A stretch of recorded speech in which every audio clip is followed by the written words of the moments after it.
अहिल्यानगर जिल्हा रुग्णालयातल्या 4 भिक्षुकांच्या मृत्यूप्रकरणी चौकशी समिती नेमण्यात आल्याची माहिती जिल्हाध्यक्ष चिकित्सकांनी दिली आहे. जिल्हा शल्य चिकित्सकांनी दिली आहे. या कमिटीचा अहवाल 7 दिवसांमध्ये येईल. तसंच या भिक्षुकांच्या उपचारादरम्यान काही निष्काळजीपणा किंवा दिरंगाई झाली आहे का या संदर्भात जे काय समोर येईल त्यानुसार कारवाई केली जाईल अशी माहिती जिल्हा शल्य चिकित्सकांनी दिलेली आहे. या समितीमध्ये 4 जणांचा समावेश आहे. ज्या 10 भिक्षुकांना उपचारासाठी दाखल केलं होतं त्यापैकी 4 जणांचा मृत्यू झाला तर 4 जण फरार झालेत.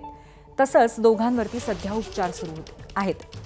मात्र जिल्हा रुग्णालयातीलच डॉक्टरांचा चौकशी समितीमध्ये सहभाग असल्यामुळे याबाबत आश्चर्यही व्यक्त होतंय. शिर्डी भिक्षुकरी तर्फे आपल्याकडे 10 लोकांचं ॲडमिशन झालं होतं.